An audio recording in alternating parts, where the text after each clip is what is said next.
Hi everyone, welcome to the bare minimum education. इस video में हम 28 जुलाई 2022 की द हिंदू और द इंडियन एक्सप्रेस न्यूज़पेपर को डिस्कस करेंगे। So let's begin.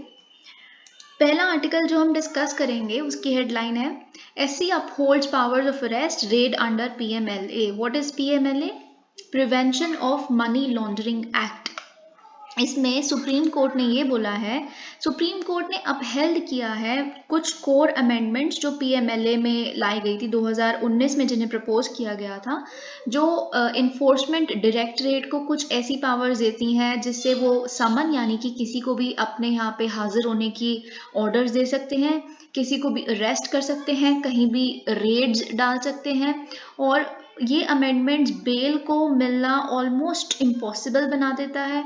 और इन अमेंडमेंट्स के अंडर जो बर्डन ऑफ प्रूफ है इनोसेंस का, वो एक्यूज्ड पे आ जाता है, ना कि प्रोसिक्यूशन पे। मतलब जिसे गुनहगार बताया जा रहा है कि ये शायद गुनहगार है, उसे ही प्रूव करना होगा कि मैं गुनहगार नहीं हूँ, मैं इनोसेंट हूँ, मैंने मनी लॉन्डर नहीं किया है। तो पहले प्रोसिक्यूशन पे होता था, लेकिन अब अक्यूज्ड पे है। पार्लियामेंट ने ये एनैक्ट किया था एक्ट पीएमएलए। तो ये किस लिए किया था? कुछ इंटरनेशनल कमिटमेंट है हमारे इंडिया की, क्योंकि हम इंडिया भी बहुत सारे इंटरपोल को ज्वाइन किया हुआ है। ऐसी बहुत सारी चीज़ें और हैं जहाँ पे मनी लॉन्ड्रिंग को कर्ब करने के लिए, रोकने के लिए इंटरनेशनल कमिटमेंट्स हैं कुछ हमारी। बाकी कंट्रीज़ को भी इंफॉर्मेशन पहुँचाना, अगर वो किसी ऐसे इंसान को ढूंढ रहे हैं जो पैसा लेके भाग गया या फिर पैसे को ऐसे करप्ट तरीके से मनी लॉन्डर करके भाग गया है, तो इंडिया भी उस जांच पड़ताल में हेल्प करती है। तो ऐसे बहुत सारे इंटीग्रेटेड स्टेप्स होते हैं जो सारी कंट्रीज मिलके लेती हैं। तो इसी के वजह से 2002 में ये एक्ट लाया गया था। अब हमने ब्रीफली ये देख लिया कि सुप्रीम कोर्ट के ऑर्डर ने क्या बोला है कि बिल्कुल एनफोर्समेंट डायरेक्टरेट को जो भी इन अमेंडमेंट्स के तहत राइट्स दिए गए हैं, समन, रेड, हर चीज़ के, वो बिल्कुल सही हैं, उनके पास होना चाहिए। अब हम नेक्स्ट आर्टिकल डिस्कस करने से पहले ये देख लेते हैं कि मनी लॉन्ड्रिंग कहते किसे हैं, क्या होता है मनी लॉन्ड्रिंग। एक्चुअल में ये एक ऐसा प्रोसेस होता है जैसे जिसके अंडर जितना भी पैसा एक इलीगल एक्टिविटी या फिर कोई क्रिमिनल एक्टिविटी के अंदर हम जनरेट करते हैं, उसको ऐसा प्रेजेंट करना, ऐसा दिखाना कि वो तो एक लेजिटिमेट सोर्स से आया है, एक इलेजिटिमेट सोर्स नहीं है उनका। इस प्रोसेस को, इस पैसे को इस तरह से दिखाने को मनी लॉन्ड्रिंग कहते हैं। अब ये 3 स्टेजेस होती हैं मनी लॉन्ड्रिंग की। मैं आपको एग्जाम्पल के साथ बताऊंगी ताकि आपके दिमाग में बहुत क्लियरली बैठ जाए। पहला प्रोसेस या पहली स्टेज जो मनी लॉन्ड्रिंग के प्रोसेस में होती है वो होती है प्लेसमेंट। इसमें क्या होता है, जो क्रिमिनल मनी होती है या फिर जो इलीगल मनी होती है, उन्हें फॉर्मल फाइनेंशियल सिस्टम में इंजेक्ट किया जाता है। ये इस पूरे प्रोसेस की सबसे वालनरेबल स्टेज है, क्योंकि बहुत जल्दी पकड़ा जा सकता है यहाँ पे कि ये पैसा कहाँ से आया है। बहुत कुछ हो सकता है जो अथॉरिटीज को पता चल सकता है। तो प्लेसमेंट का एग्जाम्पल है, फॉर एग्जाम्पल बाहर से टेररिस्ट फंडिंग, एक इंसान जो मनी लॉन्ड्रिंग करने में इन्वॉल्व है, उसके बैंक अकाउंट में टेररिस्ट फंडिंग आती है, तो ये हो गया प्लेसमेंट का स्टेज। फिर सेकंड स्टेज होती है लेयरिंग। लेयरिंग में क्या होता है, जो अब ये पैसा आया है जल्दी जल्दी से उसको बहुत सारे ट्रांजैक्शंस में स्प्रेड कर देना। मतलब उस पैसे से बहुत सारे ओवरसीज मार्केट्स में स्टॉक्स खरीद लेना, बहुत सारे बॉन्ड्स खरीद लेना, बहुत सारी शेल कंपनीज जैसे पटाया जैसी कंपनीज या फिर पनामा जैसी कंपनीज में इन्वेस्ट कर देना, या फिर कोई प्रॉपर्टी खरीद देना। ठीक है, तो फिर थर्ड स्टेज जो होती है जिसे हम इंटीग्रेशन कहते हैं। तो मतलब 3 स्टेजेस हैं, प्लेसमेंट, लेयरिंग और इंटीग्रेशन। इंटीग्रेशन के स्टेज पे क्या होता है, जो ये फॉर एग्जाम्पल, मैं आपको एग्जाम्पल के थ्रू समझाती हूँ। जैसे जो हमने बोला कि हमने ट्रांजैक्शंस बहुत सारी कर दी, उसमें से मैंने एक बोला कि हमने प्रॉपर्टी खरीद ली थी, एक ट्रांजैक्शन ऐसी की थी, तो फिर मैं क्या करूँगी, उस प्रॉपर्टी को बेच दूंगी। यहाँ पे अपने फॉर एग्जाम्पल मैंने इंडिया में बेच दी किसी को अपनी वो प्रॉपर्टी जो मैंने इलीगल मनी से खरीदी थी। उस प्रॉपर्टी को जब मैंने बेच दिया तो मेरे पास कुछ पैसा आया। अब वो पैसा तो लेकिन लेजिटिमेट है, क्योंकि प्रॉपर्टी बेच के जो पैसा आया उसको बैंक अकाउंट में डिपॉजिट करवाना तो लेजिटिमेट है। तो जब मैंने उस जो पैसा मेरे को अपनी प्रॉपर्टी को बेच के आया उसे बैंक अकाउंट में डिपॉजिट करवा दिया, तो वो एक क्लीन मनी बन गई। तो एक डर्टी मनी को क्लीन मनी में कन्वर्ट करना इज मनी लॉन्ड्रिंग। जो पीएमएलए है, मतलब जो एक्ट है मनी लॉन्ड्रिंग एक्ट है 2002 का, वो इन्फोर्समेंट डायरेक्टरेट यानी कि ईडी को एम्पावर करता है कि वो मनी लॉन्ड्रिंग इन्वेस्टिगेशन कंडक्ट कर सकती है। अब इन्फोर्समेंट डायरेक्टरेट के बारे में हम थोड़ा सा जान लेते हैं। ये डिपार्टमेंट ऑफ रेवेन्यू के अंडर आता है, मतलब मिनिस्ट्री ऑफ फिनेंस के अंडर एक डिपार्टमेंट है, डिपार्टमेंट ऑफ रेवेन्यू, ये उसके अंडर आता है। इसको एस्टैब्लिश किया गया था 1 मई 1956 में, लेकिन उस टाइम पे इन्फोर्समेंट डायरेक्टरेट के रूप में नहीं एस्टैब्लिश किया गया था, एक इन्फोर्समेंट यूनिट के रूप में इसे एस्टैब्लिश किया गया था। और तब इसका डिपार्टमेंट भी डिफरेंट था, डिपार्टमेंट ऑफ इकोनॉमिक अफेयर्स के अंडर आता था तब। और फिर 1957 में इस यूनिट को रीनेम कर दिया गया था इन्फोर्समेंट यूनिट से इन्फोर्समेंट डायरेक्टरेट में। और इन्फोर्समेंट डायरेक्टरेट को मेनली 2 एक्ट्स होते हैं जो इन्फोर्स करने होते हैं। पहला फॉरेन एक्सचेंज मैनेजमेंट एक्ट 1999, दूसरा prevention of money laundering act 2022। Foreign exchange management act में भी यही होता है, जो इंटरनेशनल ट्रांजैक्शंस हो रही हैं, बाहर से जो डोनेशंस आ रही हैं, अगर फॉर एग्जांपल किसी एनजीओ के पास या फिर किसी भी ऑर्गेनाइजेशन के पास, किसी पॉलिटिकल पार्टी के पास, इन सब को देखना कि कोई इलिजिटिमेट सोर्स तो नहीं है, क्या इसका वो है, ये सब फेमा एक्ट के अंडर आता है। तो जो अभी मैंने आपको बताया अमेंडमेंट्स जिन्हें अपहोल्ड किया है सुप्रीम कोर्ट ने 2019 में, जैसे मैंने कुछ कुछ बता दिया कि burden of proof of innocence किस पे आता है और ये सब, और कुछ कुछ अमेंडमेंट्स और थी जो मैं आपके साथ डिस्कस करना चाहूँगी। उन्होंने क्या किया था, मतलब सेंट्रल गवर्नमेंट ने कुछ प्रोविजंस ऐसे थे इसके अंदर जो डिलीट कर दिए थे। सेक्शन 17 और सेक्शन 18 के अंडर कुछ, मतलब इस एक्ट के सेक्शन के अंडर कुछ ऐसे प्रोविजन थे जिन्हें डिलीट कर दिया था। जैसे सेक्शन 17 सर्च और सीजर, यानी कि मतलब सर्च करना और पैसा जितना भी है इलीगल उसे जब्त करना। और सेक्शन 18 यानी कि सर्च ऑफ पर्सन्स, मतलब जो भी लोग अक्यूज हैं उन लोगों को ढूंढना जहाँ भी वो है। इन सेक्शंस के अंदर पहले क्या होता था कि एक एफआईआर या फिर एक चार्ट शीट प्री रिक्विसाइट होती थी।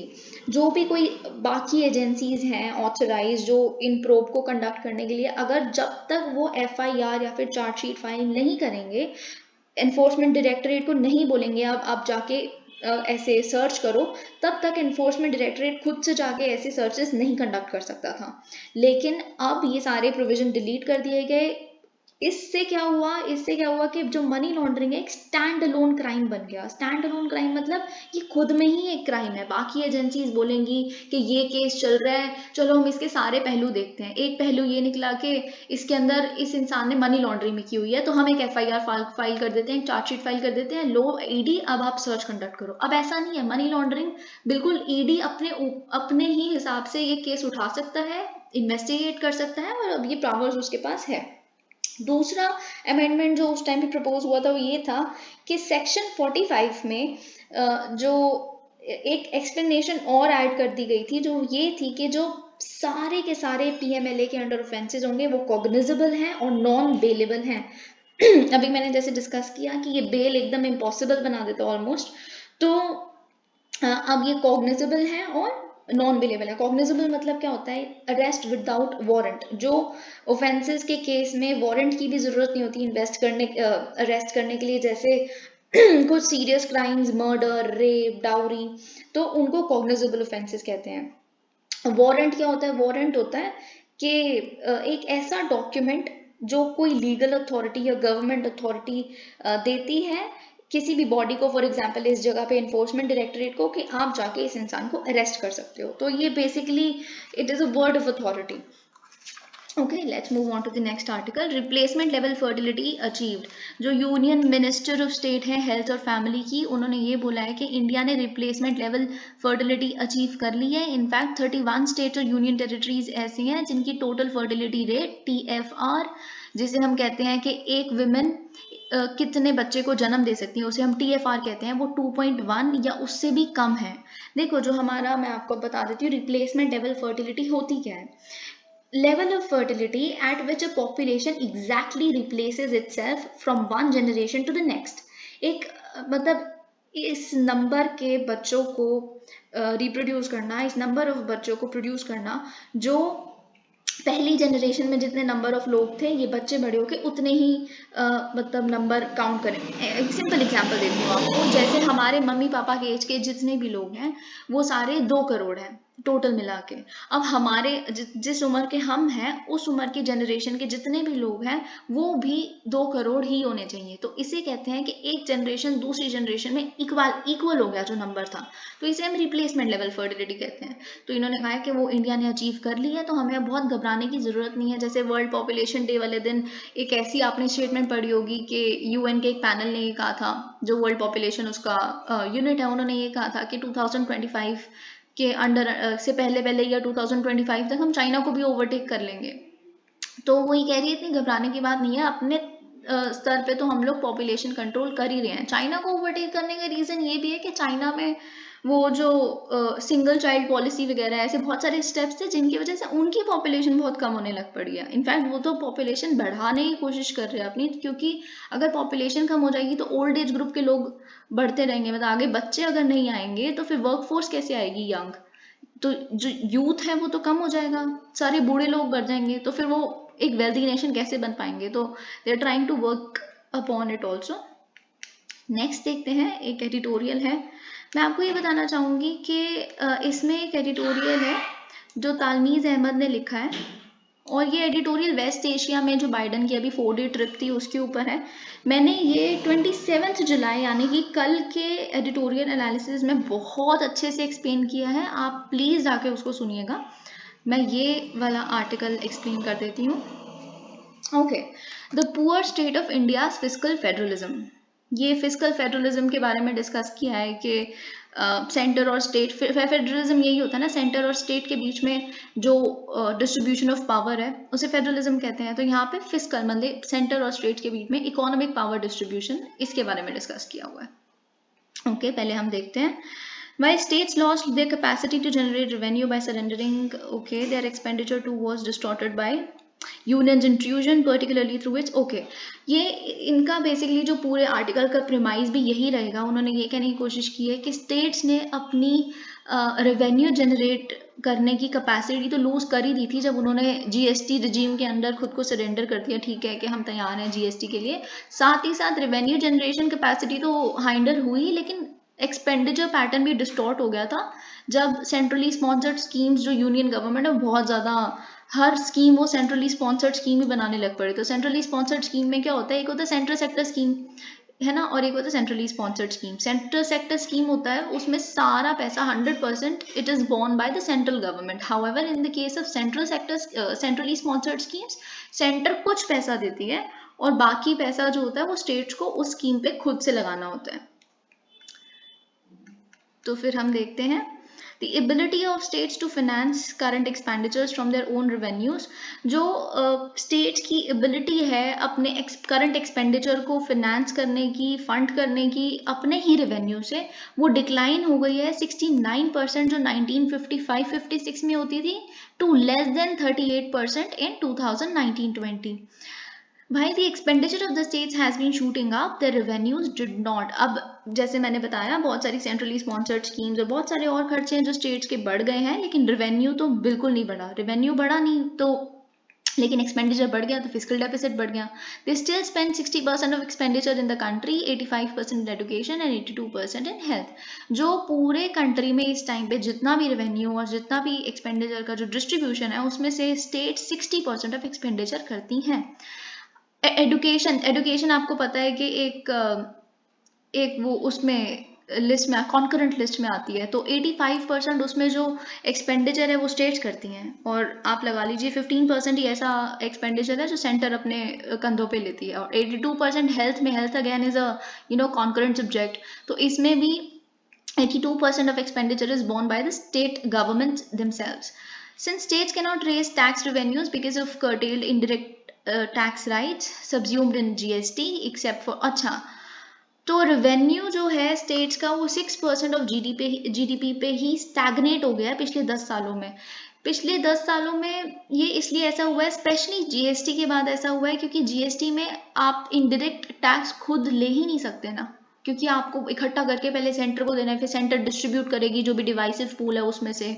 तो इसमें ऐसे कुछ ही चीज़ें हैं जिसपे जीएसटी मतलब इनडायरेक्ट टैक्स इकट्ठे करने का जो राइट है वो स्टेट्स ने खुद के पास रखा है। जैसे पेट्रोल पे वो जितना होता है वो खुद लेते हैं। आपने देखा होगा बहुत सारी डिबेट्स ऐसी भी चलती रहती हैं, जब पेट्रोल का प्राइस बढ़ता है तो सेंट्रल गवर्नमेंट बोलने शुरू हो जाती है कि हमारी वजह से तो नहीं बढ़ रहा, ये जो स्टेट्स हैं बहुत सारा वैट ले रही हैं उसके ऊपर। तो कुछ ऐसा जो होता है टैक्स वो स्टेट गवर्नमेंट्स लगाती हैं पेट्रोल पे। इलेक्ट्रिसिटी पे जो टैक्स होता है वो स्टेट गवर्नमेंट्स इकट्ठे करती हैं। और अल्कोहल पे, लिकर पे आपको पता है कि स्पेशली पंजाब, महाराष्ट्र और तमिलनाडु, इसमें लिकर से बहुत रेवेन्यू, इनका शायद 70% रेवेन्यू लिकर से ही जनरेट होता है। Even the increased share of devolution mooted by the 14th Finance Commission from 32 to 42% was subverted by raising non-divisive cess। अच्छा देखो, जो 14th फाइनेंस कमीशन थी उन्होंने ये बोला था जो डिवाइसिव पूल है, जैसे मैंने अभी आपको बताया, जो टैक्स का पैसा इकट्ठा होता है वो सारे स्टेट्स इकट्ठा तो वही करते हैं लेकिन वो कलेक्ट करके सेंटर को दे देते हैं। फाइनेंस कमीशन फिर डिसाइड करती है कि उसमें से कितना डिस्ट्रीब्यूट किया जाएगा और कितना डिस्ट्रीब्यूट नहीं किया जाएगा। तो जितना इकट्ठा हुआ उसमें से, for example 14th finance commission जब बनी थी उस टाइम तक होता था 32% डिवाइड होता था, स्टेट को 32% आता था, बाकी सेंटर रखती थी। फिर उन्होंने बोला था ये तो बहुत कम है तो 42% पे लाया जाए। 42% पे तो ले आए। आपको पता होगा 41% बोला गया था क्योंकि यूनियन टेरिटरी ऑफ लद्दाख बनी थी, तो इसीलिए सेंटर ने कहा था कि हम 1% कम कर रहे हैं क्योंकि हमें यूनियन टेरिटरी, पहले वो स्टेट होती थी अब यूनियन टेरिटरी है तो उसका खर्चा भी तो हमें उठाना है, तो इसीलिए।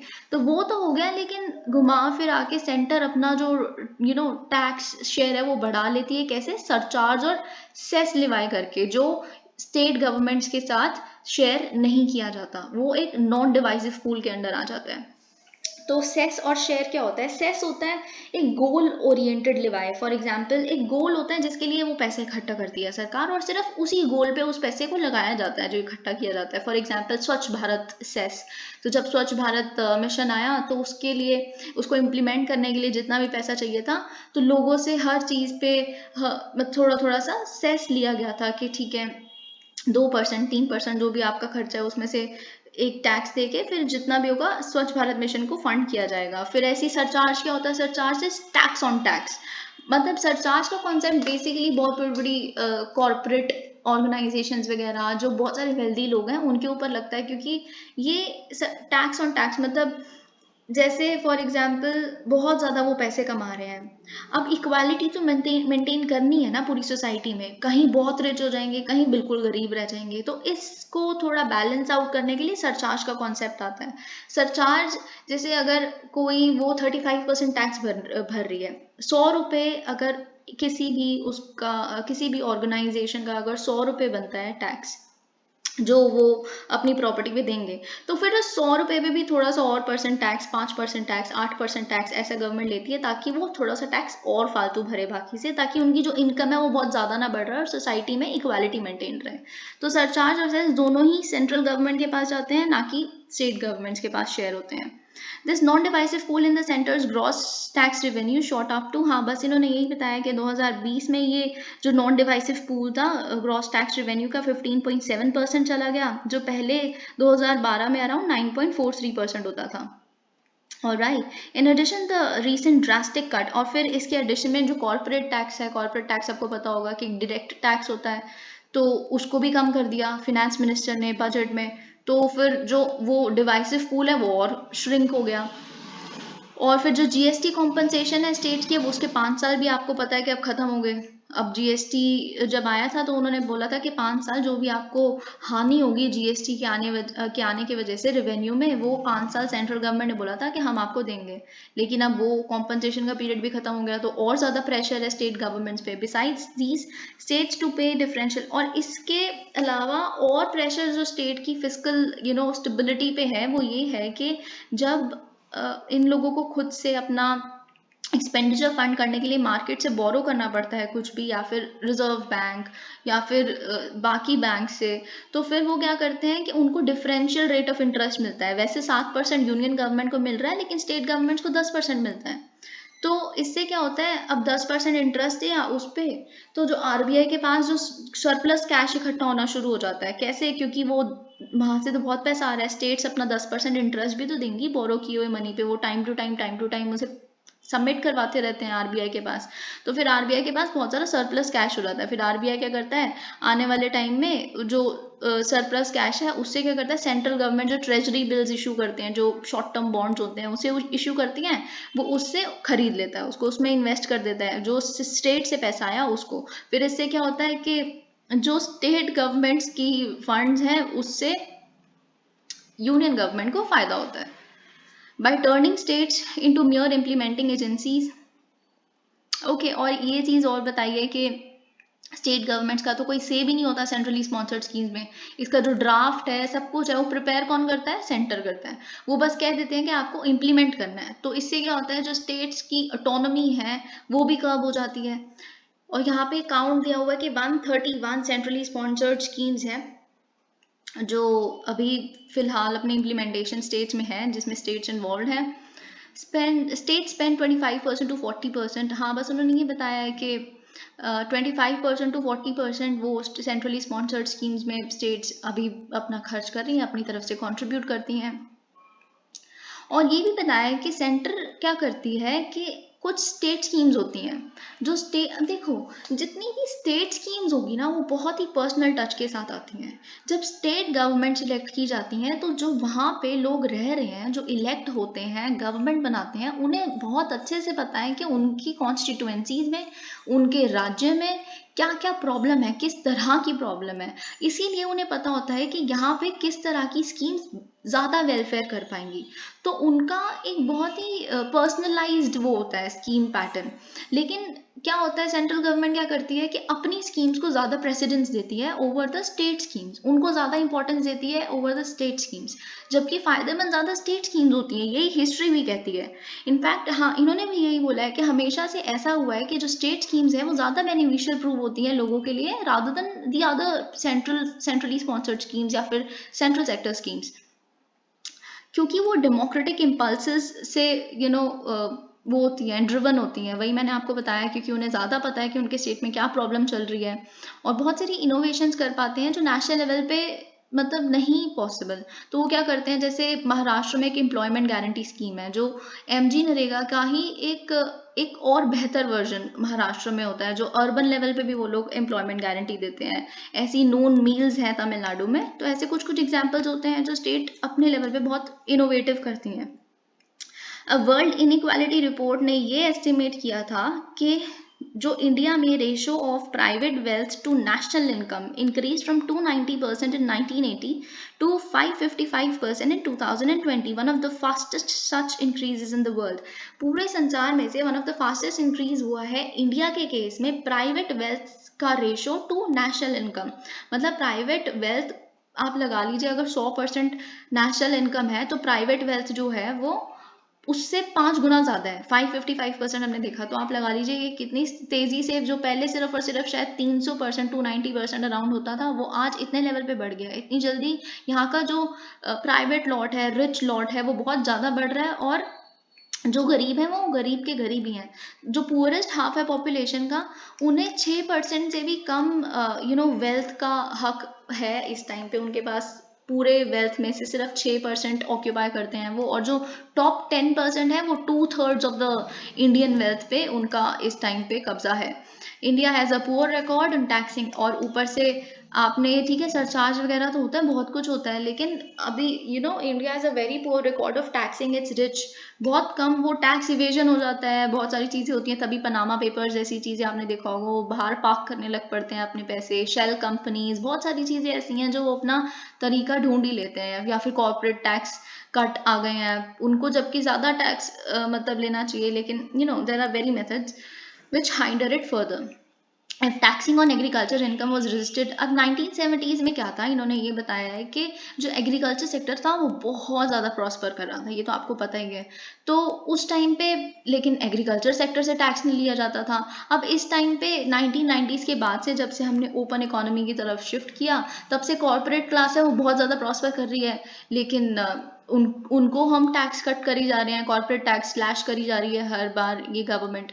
ये ऐसा आर्टिकल कहता है। India does not have wealth और हम तो वेल्थ टैक्स भी नहीं लगाते, सिर्फ इनकम टैक्स है। ऊपर से फिर इनकम टैक्स का जो बेस है वो भी बहुत कम है, बहुत कम लोग हैं जो इनकम टैक्स भरते हैं, कुछ आई थिंक 4% अराउंड कुछ है, जो बहुत ही कम लोग हैं जो इनकम टैक्स भरते हैं। जो इनडायरेक्ट टैक्स है, it still accounts 56% of total taxes, लेकिन फिर आपने उसमें देख लिया कि जीएसटी स्टेट्स वगैरह उनको फिर दिक्कत आती है।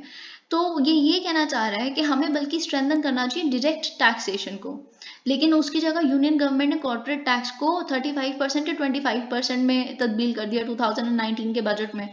तो और फिर साथ साथ उन्होंने क्या किया, पब्लिक सेक्टर के एसेट्स हैं उन्हें मोनेटाइज करना स्टार्ट कर दिया, उसको जो यूज नहीं हो रहे उसको बेचना स्टार्ट कर दिया। तो इससे क्या हुआ कि further privatization की तरफ शिफ्ट हो गया।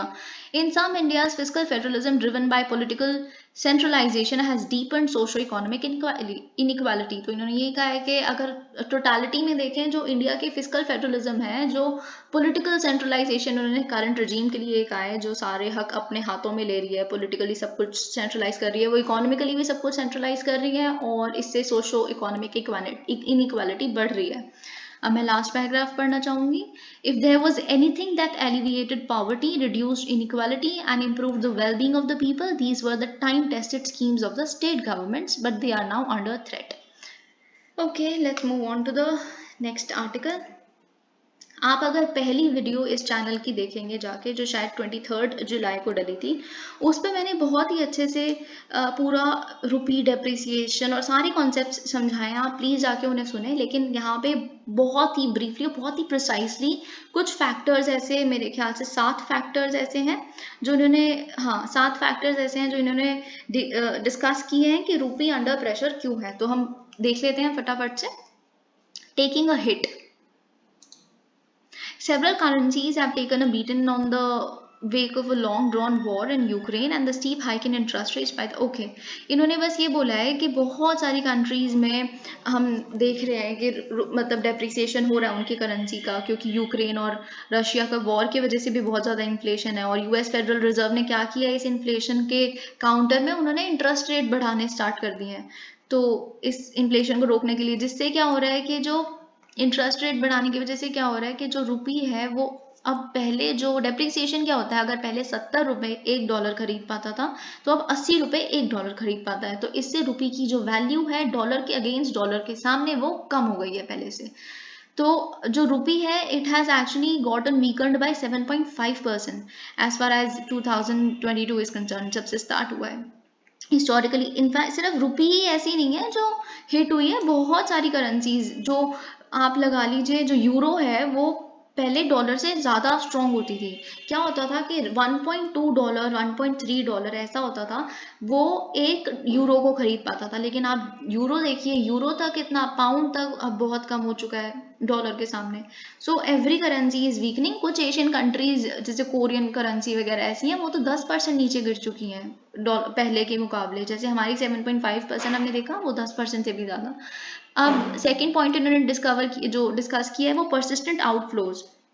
अब क्योंकि जैसे मैंने अभी बताया कि जो यूएस फेडरल रिजर्व है, अपने इंटरेस्ट रेट्स बहुत ज़्यादा बढ़ा दिए है उन्होंने, तो जो हमारे यहाँ के फॉरेन पोर्टफोलियो इन्वेस्टर्स थे, एफपीआई, फॉरेन पोर्टफोलियो इन्वेस्टर्स क्या होती हैं, जो यहाँ की कंपनीज के बॉन्ड्स में, इक्विटी में, शेयर्स मतलब इसमें इन्वेस्ट करते हैं। तो ये बेसिकली हॉट मनी होती है, क्योंकि ये जहाँ पे इनको इंटरेस्ट ज़्यादा मिलेगा अपने इन्वेस्टमेंट पे, वो वहाँ फटाफट से हो लेते हैं। तो अब क्योंकि एडवांस इकोनॉमीज यानी कि यूएसए वगैरह में उनको ज़्यादा इंटरेस्ट मिल रहा है, तो ये इमर्जिंग इकोनॉमीज जैसे इंडिया जैसी इकोनॉमी से अपने फटाफट से सारे वो एग्जिट करना शुरू कर दिया है। तो ये भी हमारे लिए बहुत ज़्यादा बुरा है, क्योंकि ये फर्दर क्या होता है, इससे हमारे पास डॉलर की कमी हो गई, डॉलर इन्वेस्टमेंट की कमी हो गई, रुपी का ज़्यादा बढ़ गया, रुपी बढ़ गई। तो जब रुपी की मात्रा ज़्यादा है डॉलर से, तो ऑब्वियसली रुपी डी वैल्यू होनी स्टार्ट हो जाएगी, उसकी वैल्यू कम होनी स्टार्ट हो जाएगी, क्योंकि उसका सप्लाई ज़्यादा है, डिमांड बहुत कम है, डिमांड तो डॉलर की ज़्यादा है। थर्ड देखते हैं, widening gap amid weakening rupee and rising crude and okay. अब देखो एक चीज़ और है, अब रुपी तो वीकन हो रही है, लेकिन जो क्रूड के प्राइसेस हैं, कमोडिटी के प्राइसेस हैं, जब से यूक्रेन वॉर स्टार्ट हुआ है वो और ज़्यादा बढ़ रहा है। ऑयल आने में कितनी दिक्कत हो रही है क्योंकि ब्लैक सी ब्लॉकेड हुआ है, इतना कॉन्फ्लिक्ट चल रहा है। बहुत सारी ऐसी सप्लाईज हैं जो हिट हुई है, नियॉन की, लिथियम की, जो सेमीकंडक्टर्स बनाने के लिए चाहिए, बाकी इंटीग्रेटेड सर्किट्स बनाने के लिए चाहिए, सब कुछ हो रहा है। स्पेशली तो आप क्रूड ऑयल की देखो, तो इस वजह से क्या हो रहा है कि जो हमारा ट्रेड डेफिसिट है वो बढ़ रहा है, क्योंकि जो अब जितना भी हम क्रूड ऑयल इंपोर्ट कर रहे हैं वो ज़्यादा पैसे में हमें मिल रहा है, तो इसीलिए हमारा जो ट्रेड डेफिसिट है वो $26.18 बिलियन पहुंच चुका है जून 2028 में। और राइट, जो हमारे इंपोर्ट्स हैं वो तो बढ़े हैं 58% से, लेकिन जो एक्सपोर्ट्स हैं वो सिर्फ 23% से बढ़े हैं in the first quarter of financial year 2033। Next point हम देखते हैं। नेक्स्ट पॉइंट है डिटोरियोरेटिंग कैड। कैड किसे कहते हैं? Current account deficit.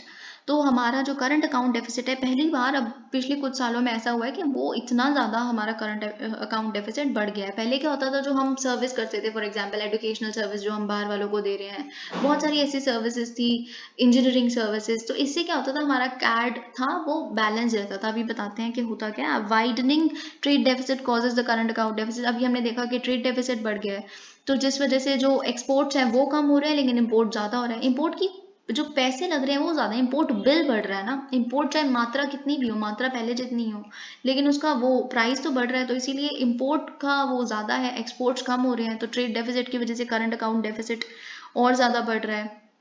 और हाँ बस वही, और बहुत सारा, और रेमिटेंसेस भी कम आ रही हैं पहले से, इसलिए और ज़्यादा कैट पे इफेक्ट पड़ रहा है। Muted exports, a weak currency. अब देखो यूजुअली क्या होता है कि जो एक डी वैल्यूड रूपी होती है, एक डेप्रिशिएटेड रूपी, एक्सपोर्टर्स के लिए बहुत ही फायदेमंद होती है और इम्पोर्टर्स के लिए बहुत ही हानिकारक होती है। एक्सपोर्टर्स के लिए फायदेमंद क्यों होती है? फॉर एग्जाम्पल, पहले मैंने बोला कि $70 $1 खरीद पाता था, और $80 अब $1 खरीद पा रहा है। तो अब एक्सपोर्टर्स क्या करते हैं, अपना जो प्रोडक्ट है वो बाहर बेचते हैं, फिर बाहर वाले उसके लिए किस चीज़ में पे करते हैं? डॉलर में पे करते हैं। फॉर एग्जाम्पल, मैंने एक फ़ोन बेचा $100 का, $100 का बाहर बेचा, तो यहाँ पे आके $100 को आप 80 से मल्टीप्लाई कर लो, मेरे पास कितने बन गए?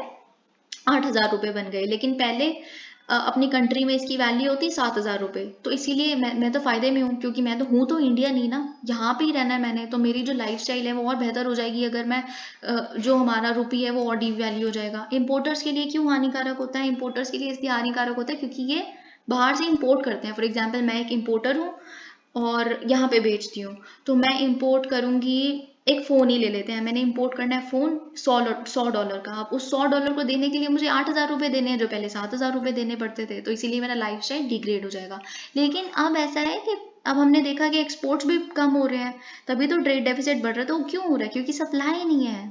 पूरे वर्ल्ड में इन्फ्लेशन इतनी हुई है कि डिमांड ही नहीं है कि मतलब इन द सेंस आप देखोगे डिमांड ही नहीं है हमारी सप्लाई की। आई एम सॉरी, क्योंकि यूक्रेन वॉर की वजह से हर चीज़ का मतलब इतनी इन्फ्लेशन आई हुई है, लोगों के पास पैसे बहुत कम है, बहुत कुछ है, पैंडमिक की वजह से डिमांड नहीं है।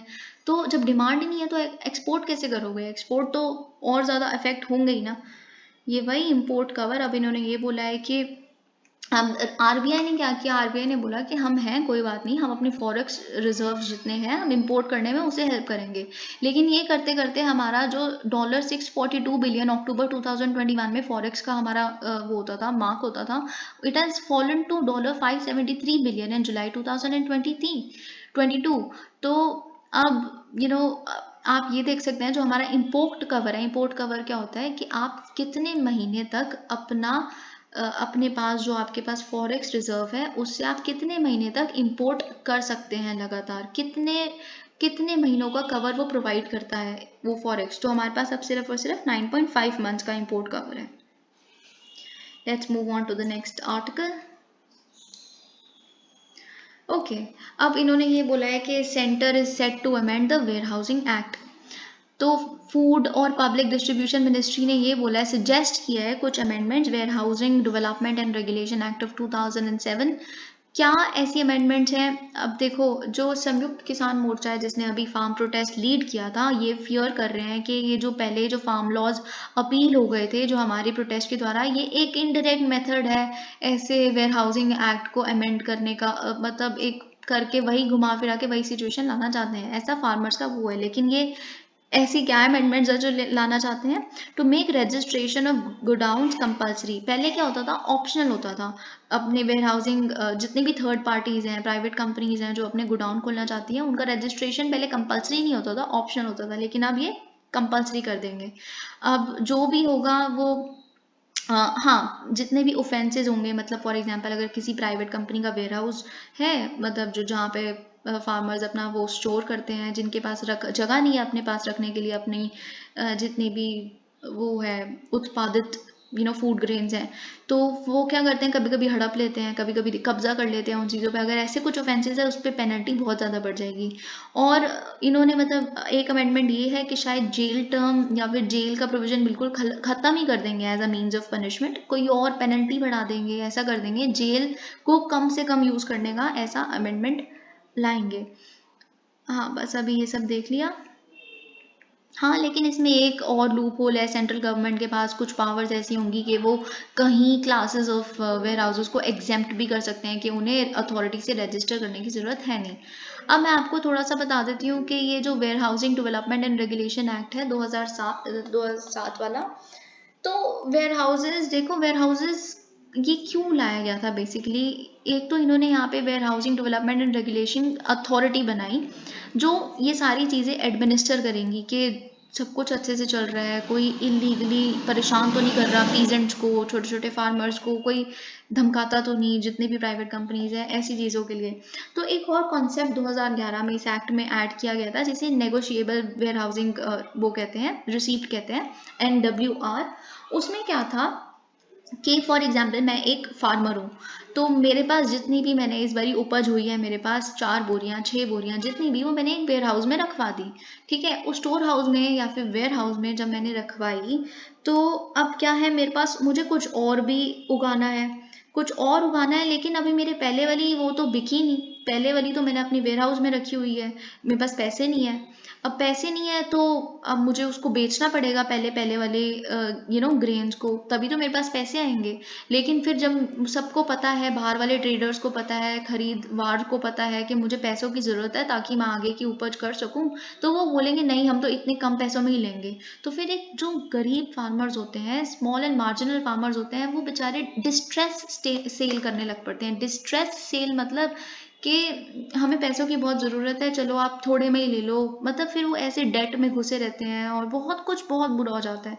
तो इसीलिए जो NWR है वो क्या करते हैं कि जो आपने फॉर एग्जांपल 5 बोरी हमारे पास अपनी रखी है खाने की, फूड ग्रेन्स की, आप ऐसा बैंक के पास जाओ, हम आपको एक रिसीट देते हैं कि हमारे पास 5 बोरियां पड़ी हुई हैं, आप बैंक के पास जाओ, बोलो कि ये जब बिक जाएगी तो जितना पैसा आएगा उससे मैं लोन चुकता कर दूंगा, अभी के लिए आप मुझे लोन दे दो ताकि मैं दूसरे अपने फूड प्रोड्यूस कर सकूं। तो ये एक बहुत ही अच्छा स्टेप था। Okay, let's move on to the next article. I think this is the last page that we are, you know, about to discuss. China warns US over Pelosi's Taiwan trip. तो ये Nancy Pelosi कौन है? US की house की speaker है। तो ये शायद ऐसा है कि ये ताइवान विजिट करने वाली थी, लेकिन चाइना ने बिल्कुल वार्न कर दिया है कि अगर ऐसा हुआ तो USA will have to bear its consequences. This is also an example of wolf warrior diplomacy जो मैंने अपनी परसों की वीडियो में डिस्कस किया था। आप प्लीज़ जाके उसे ज़रूर देखें कि ये बिल्कुल जो चाइनीज़ डिप्लोमेट्स हैं ये डिनाउंस कर देते हैं कि ताइवान हमारा एक इंटीग्रल पार्ट है, it is our national interest, आप बिल्कुल इंटरफेयर नहीं कर सकते इसमें। तो they are actually wolf warriors, the Chinese diplomats. UN panel tells Hong Kong to repeal national security law। जो United Nations human rights committee है, उन्होंने ये बोला है, ऐसा सजेस्ट किया है कि हांगकांग में जो चाइना नेशनल सिक्योरिटी लेके आया था, ये बहुत ही ज़्यादा फ्रीडम, राइट टू स्पीच और ऐसे बहुत सारी डिसेंट और ये सब है, उसको ख़त्म करता है, थ्रेटन करता है। तो प्लीज़ इसे वापस ले लिया जाए, but China is not going to pay any heed. UAE and Iran ministers, देखो मैंने आपको, अगर आपने वेस्ट एशिया वाला कल वाला एडिटोरियल मेरा फॉलो किया होगा तो मैंने उसमें बताया था कि शिया सुन्नी कॉन्फ्लिक्ट जो है वो बहुत ही ज़्यादा प्रोमिनेंट है वेस्ट एशिया में, तभी सारे जो कंट्रीज हैं आपस में बहुत लड़ते रहते हैं। तो जो ईरान है वो एक्चुअली शियाइट है, मतलब यहाँ पे शिया मेजोरिटी है। तो और जो यूएई है वहाँ पे एक मिक्स पॉपुलेशन है, लेकिन मोस्टली जो सऊदी अरेबिया और यमन वगैरह ऐसी हैं जो सुन्नी मेजॉरिटी कंट्रीज हैं, इसीलिए सारे ईरान के बहुत ही खिलाफ रहते हैं। लेकिन it is a very positive step कि ये अपनी टाइज को बूस्ट कर रहे हैं यूएई और Iran, so it is very good. ऐसे ये इन्होंने अपनी बातें करनी शुरू कर दी हैं कि हम आने वाले टाइम में अपने ट्रेड टाइज को बढ़ाएंगे। अब हम इंडियन एक्सप्रेस के एडिटोरियल पे आते हैं।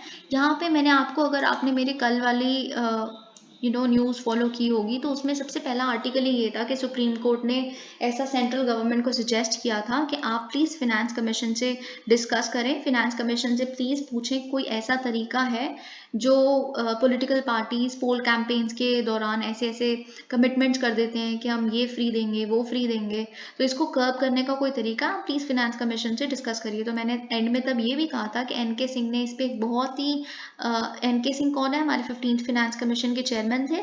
इन्होंने एक बहुत पहले से ही एक स्टेटमेंट दी हुई है, उन्होंने यहाँ पे एंड में फिर उसे स्टेट किया है, the freebie culture is not a road to prosperity but a quick passport to fiscal disaster.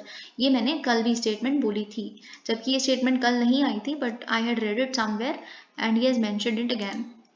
तो हम डिस्कस करते हैं।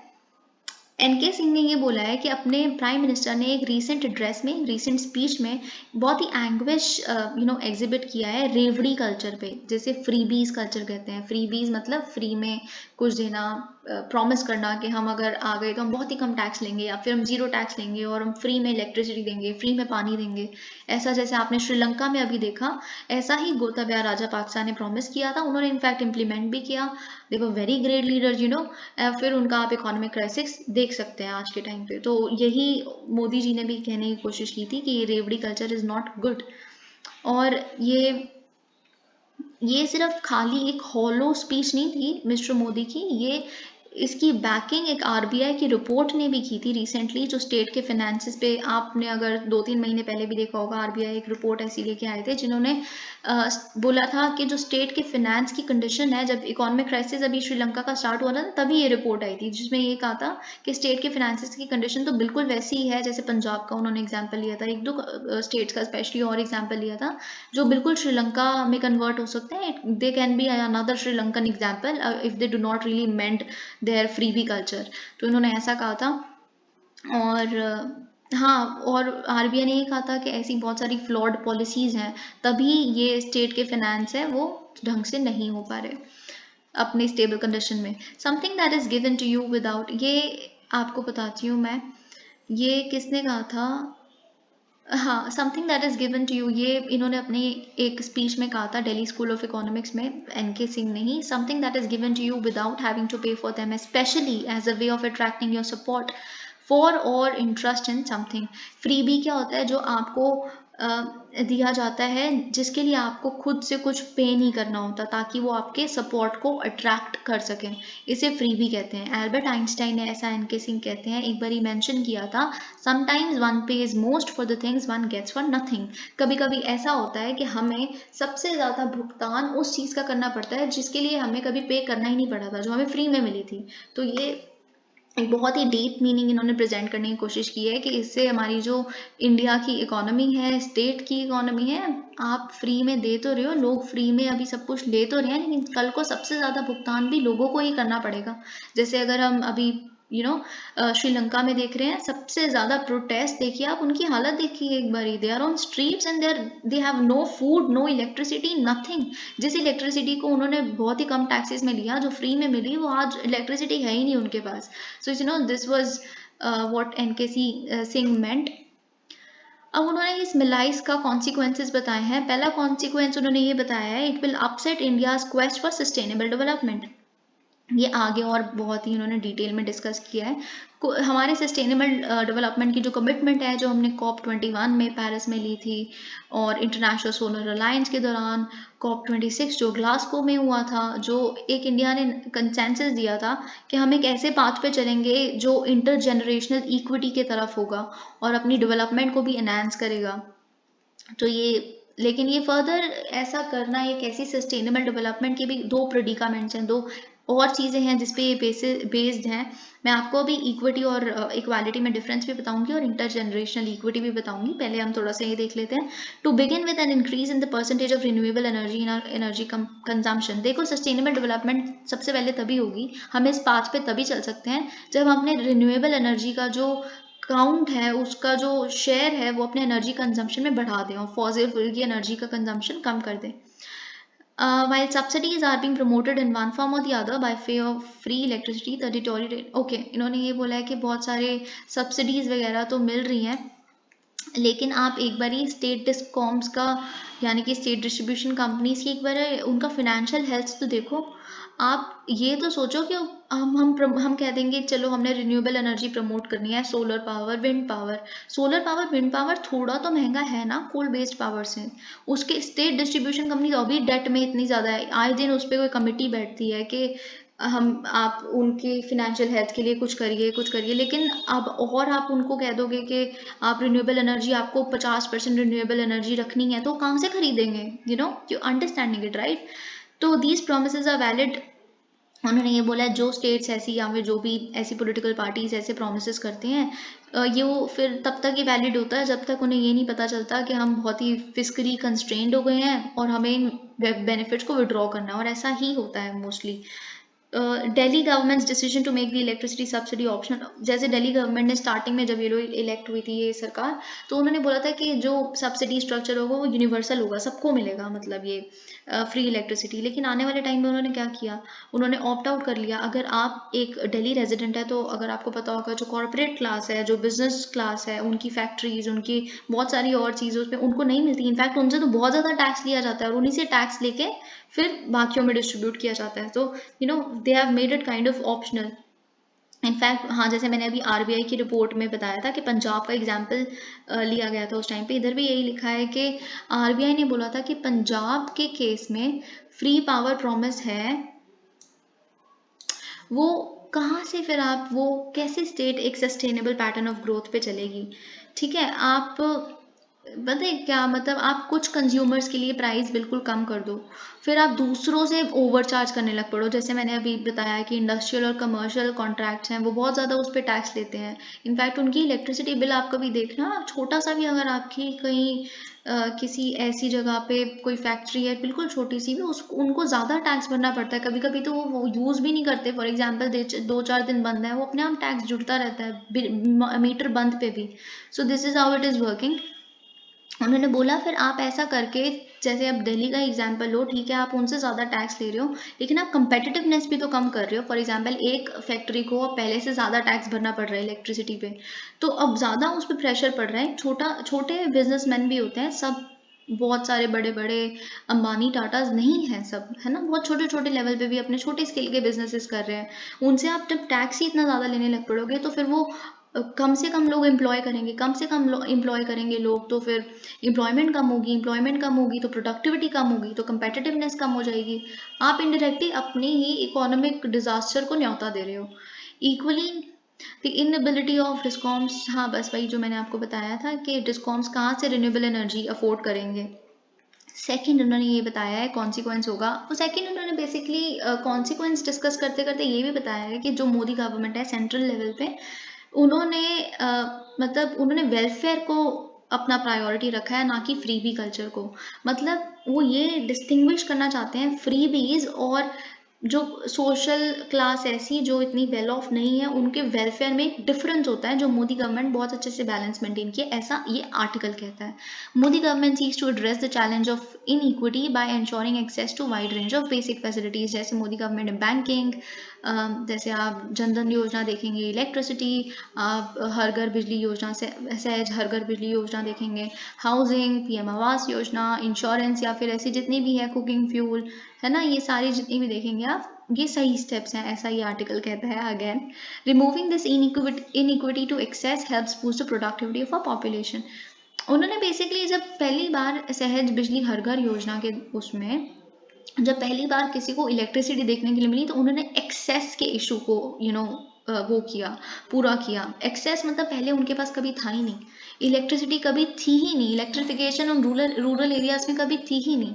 तो एक्सेस मिलना ही तो सबसे ज़्यादा पहला स्टेप ही तो सबसे मुश्किल होता है, लेकिन वो मोदी गवर्नमेंट ने बहुत अच्छे से उसको किया। और वैसे ही स्वच्छ भारत मिशन में अगर देखें तो टॉयलेट्स थे ही नहीं, शौचालय थे ही नहीं, वो बाहर जाके करते थे। ये देखेंगे तो एक्सेस का जो वो है, मोदी गवर्नमेंट को, ऐसी स्टेट गवर्नमेंट्स को सीखने की जरूरत है मोदी गवर्नमेंट से, ऐसा ये आर्टिकल कहता है। The exorbitant, okay. फोर्थ देखें तो यूज ऑफ टेक्नोलॉजी, हाँ इन्होंने ये कहा है कि मतलब फ्रीबी और उसको अगर आप कर्ब कर सकते हो कैसे, वेलफेयर को, क्योंकि आप सेंसस देखो, सोशो इकोनॉमिक जो कास्ट सेंसस है उसको देखो, प्रायोरिटाइज करो अपने वेलफेयर स्कीम्स को। जो डिप्राइव्ड क्राइटेरिया है, जो डिप्राइव्ड सेक्शन है, उनको ज़्यादा देने की कोशिश करो, which again central government its states has been doing। And universal subsidies या फ्रीबी जो बिल्कुल है, एक्चुअली इन्होंने ये बताने की कोशिश की है, यूनिवर्सल सब्सिडीज जो होती हैं वो या फिर फ्रीबी क्या होता है, वो एक्चुअल में जिनको उसका बेनिफिट मिलना चाहिए ना, उनको तो मिलता ही नहीं है। जो एफ्लुएंट सेक्शंस होते हैं वही यूनिवर्सल जब सबको इलेक्ट्रिसिटी फ्री मिल रहा है, तो जैसे सबके, अगर फॉर एग्जाम्पल एक घर है जिसमें 4 फ्लोरें हैं, अब फ्लोर वाइज अगर देखो तो कुछ यूनिट जैसे दिल्ली में दिया गया है, कुछ यूनिट ऐसे हैं अगर आप उतने यूनिट के अंदर अंदर आपका बिल आता है तो आपको नहीं, मतलब उसका बिल पे करना पड़ेगा, उतने यूनिट्स में आता है। तो ऐसी जिनकी बहुत सारे मंजिले वाले घर थे उनका तो ऑलमोस्ट फ्री बिल आ जाता है। ऐसे बहुत सारे आपने एग्जांपल्स देखे होंगे जिनका फ्री बिल आ रहा है, and they are very rich, they are very well off people.